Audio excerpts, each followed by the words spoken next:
What's wrong, little Timmy? Oh, it's nothing, Dungeon Master. I'm just a little bored, I guess. Bored? Well, have you ever heard the story of Mr. Nice Joey? No, I don't guess I have. Mr. Nice Joey was a real good, nice man. And he could travel to different people's, places where they were at. Like their houses? No, it was more like they had their own little world. And he could go into their little worlds. And he would be nice to them after he had brutally murdered all of their friends. He would be nice.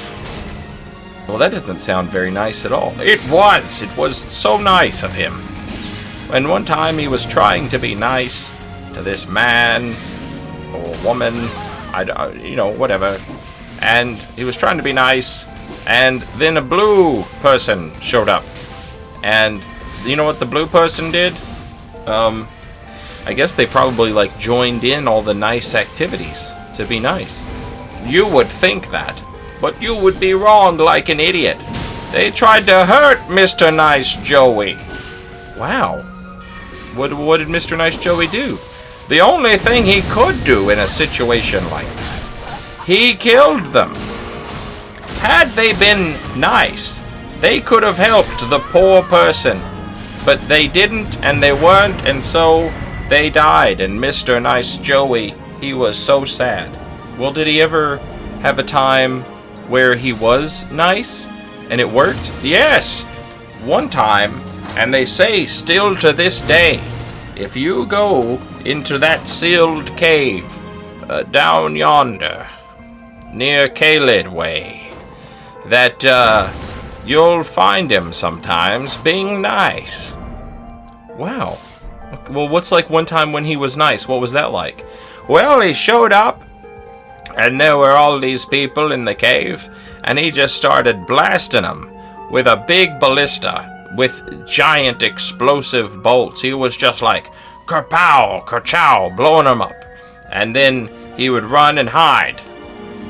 And he would wait for them to peek around a corner, like a little gopher sticking its head out.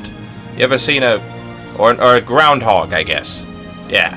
You ever seen a groundhog come up out the ground, and when it wants to look around, it has to turn its entire body?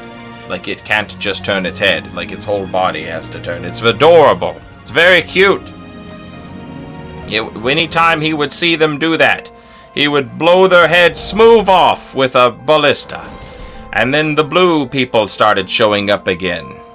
And we've already been over how those people wouldn't help him be nice. They could not see niceties in their own ways. So they were mean to Mr. Nice Joey. And so he couldn't take any chances, and he would blow their heads smooth off too. But deep in his heart, he just wanted to be nice. Wow, that makes me feel really bad for him. He probably had it really rough or whatever. Yeah, it was really bad. We all felt sorry for him, for Mr. Nice Joey, because of how hard it was on him. Always having to go buy more ballista bolts and oil that big ballista. Have you ever tried to, keep one of those things in working order? No, I can't say that I have ever done that. Oh, it's got a big string on it. That's one thing. And then you have to oil it. And you've got to make sure all the parts are in working order and working condition. And then it has, a nice finish. With the wood. I don't know what that's called, but you know what I'm talking about. Like a varnish? Varnish! That's the word. So it's got that, and you've got to take care of that. And anyway, he was down there just shooting that ballista, blowing stuff up, and there was a wizard down there. And the wizard was fighting Mr. Nice Joey. Oh, well, that's not good. No, it is good. That's what he wanted. He was a weirdo like that. Have you not been listening to the story about the murderer? Yeah, but you said he was nice. And he was! People are complicated, little Timmy. I'm not Timmy. Who is Timmy? Anyway. People are complicated. And Mr. Nice Joey, he was no exception to that rule. He too was a complicated man. He was nice to people, but he wanted them to fight him. Because he thought that if you fought him and you did a good job, you know, if you were not prepared to fight Mr. Nice Joey and you fought him anyway, he thought that was a sign of character. He thought, you know, you were one big honcho, and so he would become nice to you. Okay, so I get it. So he's kind of like an Akuma type character. He just roams around looking for fights.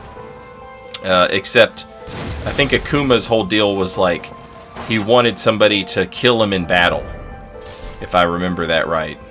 It's been a long time. But he was kind of like one of those types, where he's like looking for a fight. That's exactly right. So he's looking for a fight.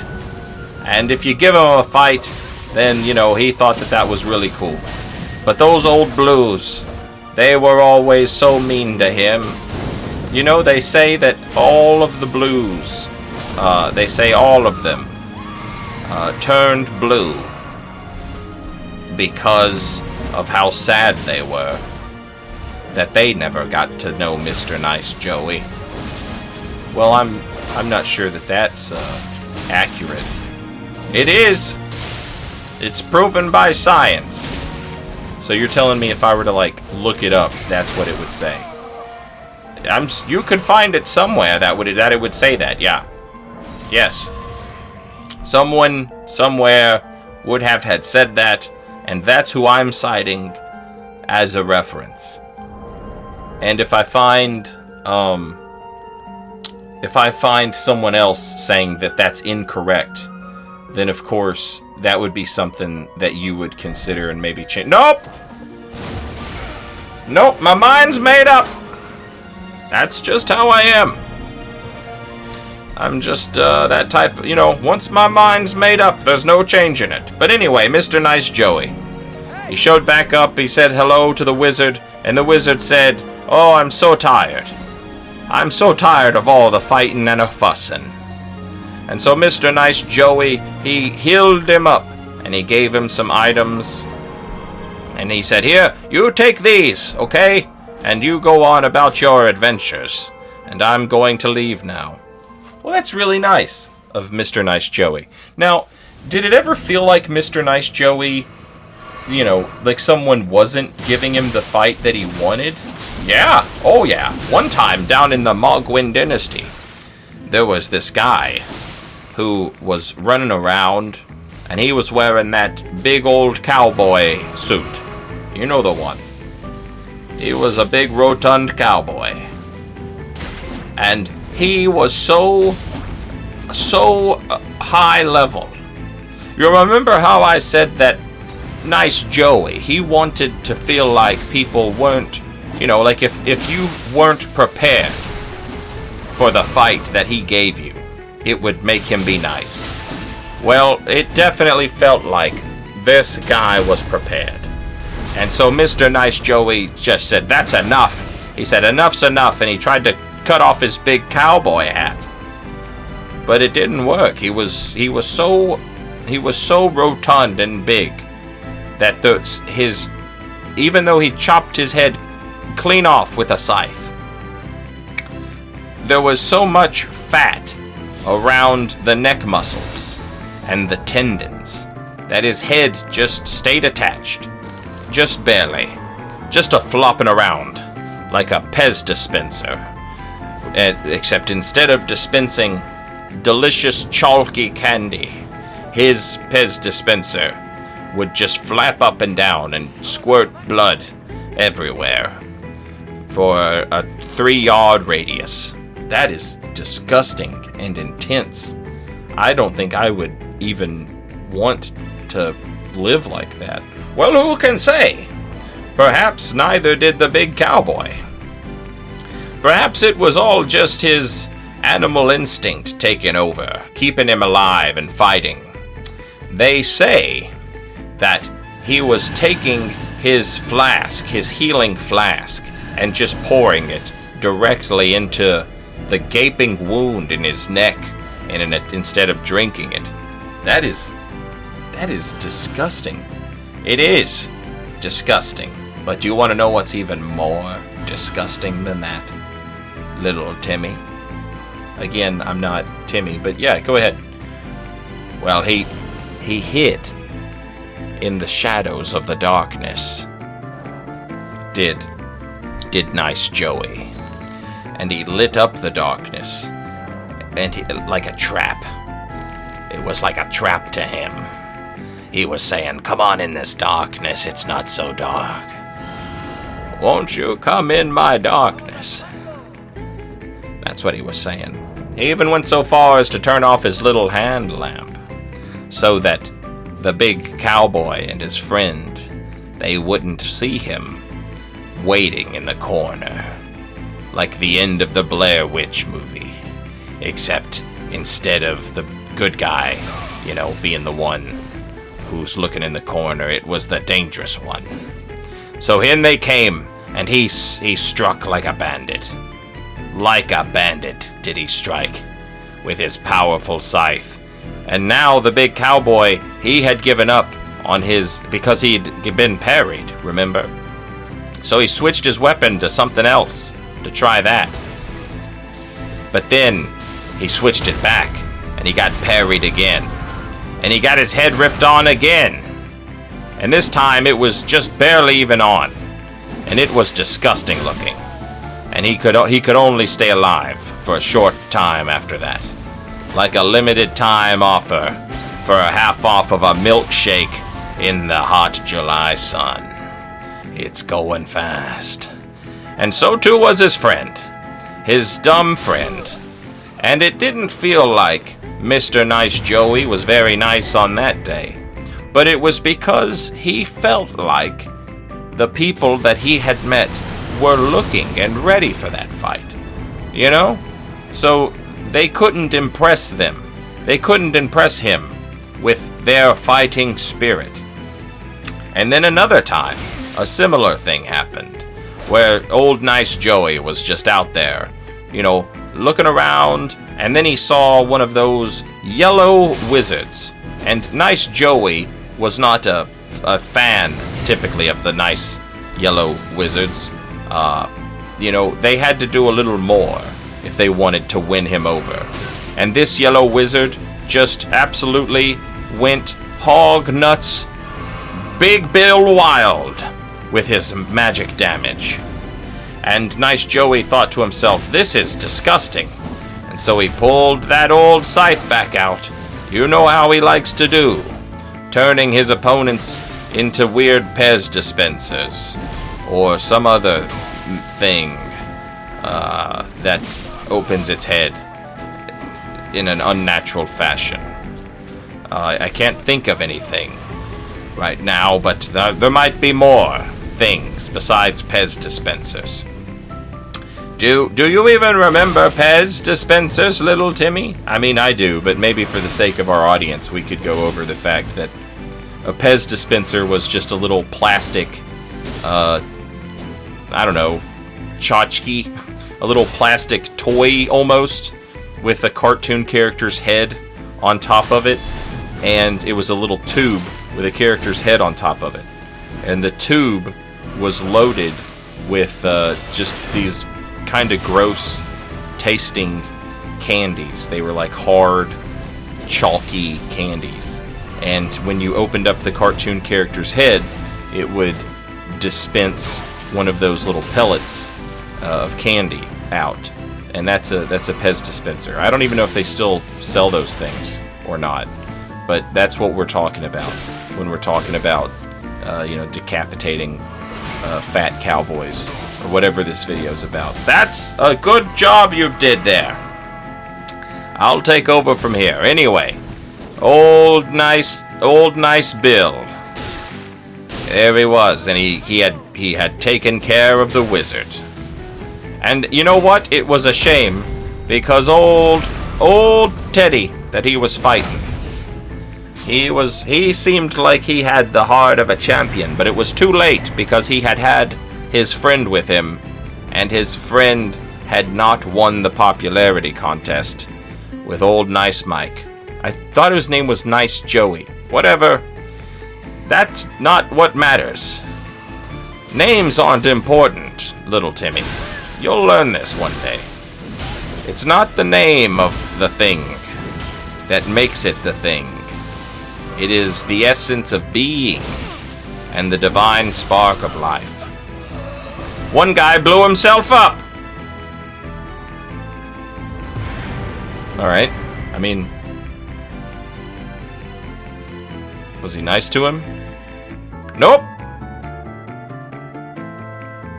Then what happened? Well, one time he went into the shaded castle. And did he?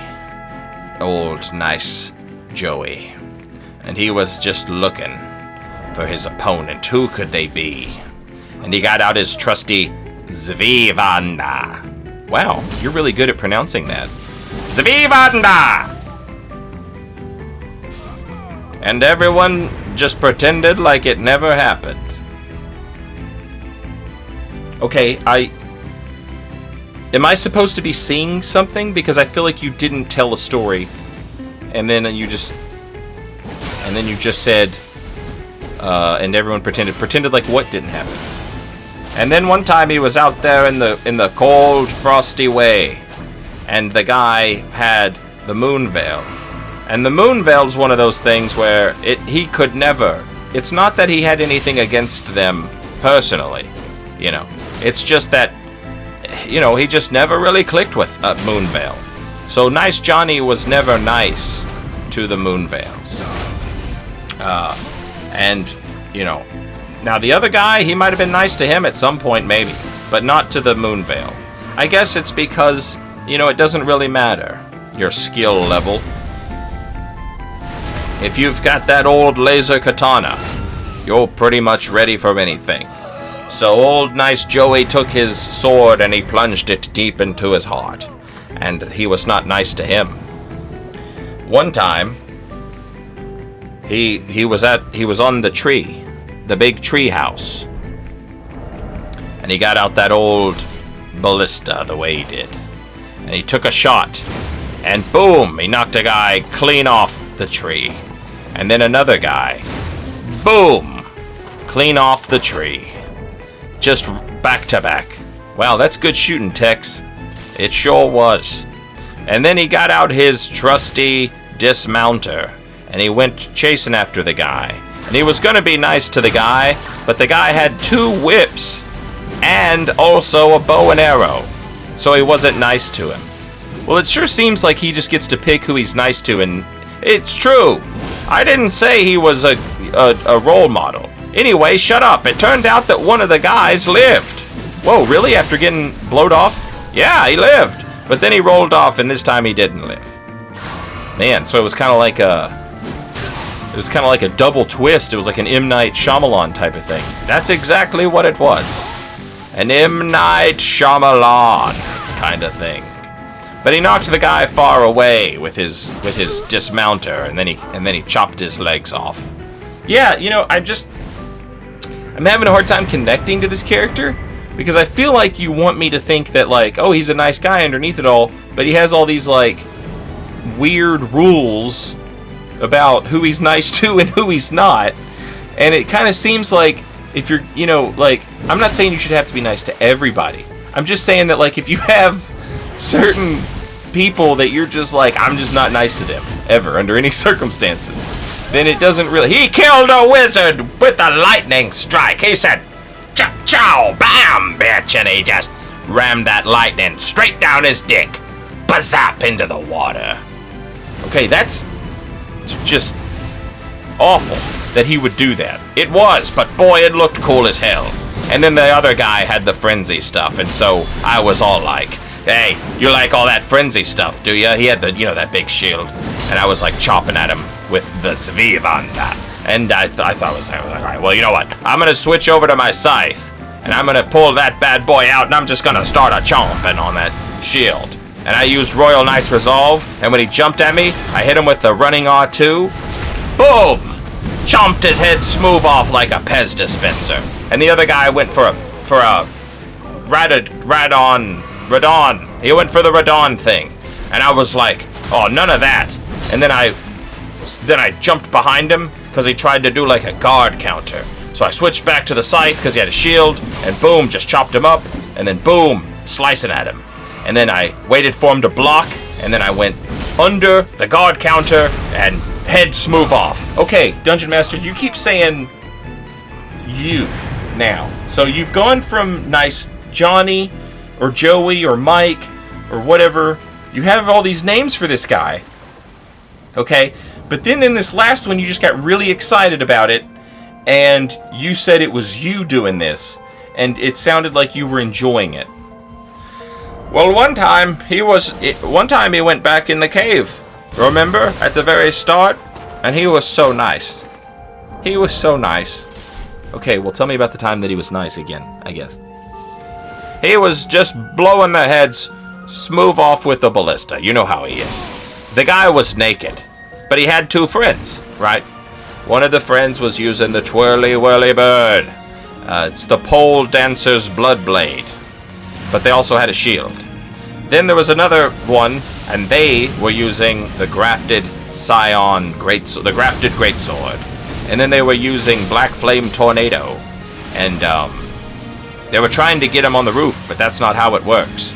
Okay, here you go. So, remember how I said he didn't like wizards most of the time? Well, this one was a wizard, and he ended up being nice to him. So how about that? Put that in your pipe and smoke it. He would be nice to some wizards if they showed a champion's spirit and also were naked. But mostly just the champion's spirit.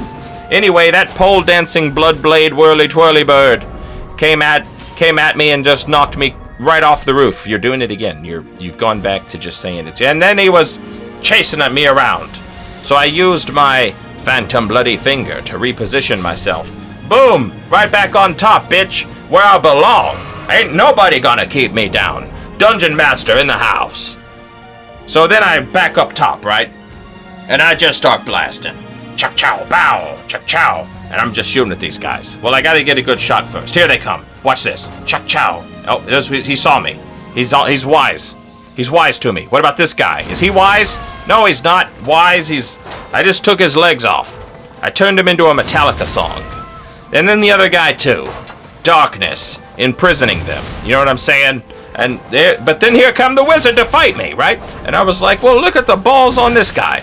I got him with an R2. I mean, the thrusting of the sword. And then the other guy showed up. So now here we are. I'm fighting this guy. And I was all like, sword dance. But he interrupted me. So I chased after him a little bit. He fell down the thing. Now I'm looking around. And I'm like, well, where's the naked wizard? And then I found him. I hit him a couple times. He didn't have any health at all. He was like, really bad off. So then I'm looking around again. And I'm like, where are these guys at? And the wizard heals himself. And I thought, I was like, well, he's a wizard and a cleric at the same time. Absolutely incredible. What a specimen. I chased him off the roof. Here comes the grafted greatsword. It swings at me. I go for a poke. It swings at me. I go for a poke, but I didn't space it. It gets a rolling poke attack on me, because I didn't space that. Then it goes for a heavy attack, but I dodged that. Running in, we're heavy attacking each other. Back and forth. Then the sword dance, and that's all it takes. Then here comes some skulls, just laughing at me. But the pole, remember the pole dance? It was back. And it was back in a big way. And then they switched over to the Black Flame Tornado stick, but I chased them off the roof, and they were gone. Where did the host go? I wasn't sure anymore. I took a delicious sip from my wondrous physic to increase my lightning damage. He went for the pole dance, right? And he had infinite FP. So I run in, and he hit me again. That time I got him, though. I ran in a third time, I hit him with the heavy attack, and boom. He was gone. So now I'm looking around, and I'm like, hey, there's that wizard cleric. And I gave him a little wave. He hit me as I was waving, but I was willing to forgive that. Because I thought, you know, like he didn't know. So I'm start throwing out some attacks that I don't really suspect are going to actually hit him. And he keeps hitting me with his weapon, and he's buffed it. And none of his weapons do any damage, bro. I mean, like, none at all. I get him with the sword dance, and he's almost dead. And I'm like, can we stop now? Let's stop doing this. And then he threw a glintstone at me. And I carry and retaliated it, right? I was going to kill him. And I was like, I don't want to kill him. So then I try knocking the carry and retaliations off by running into a cliff. But I accidentally got no clip stuck. And I was going to fall through the map. But I managed to get out somehow. Anyway, so then I finally said, hey, what are you doing? He had regenerated enough health. He was showing me. He was like, I don't have any flasks, bro. And I was like, it's fine. I'm going to give you some chicken feet. And I gave him those chicken feet, and I dropped him a little warming stone. And I said, you know what? You go on. You go on and fight that falling star beast. And you can use some of these buffs that I don't do anything with. You can just have these. And I was just really nice to him, bro. I mean, that sounds cool or whatever, but I feel like this was a false premise. I feel like this was all just you telling a story about a thing you did. Later, y'all!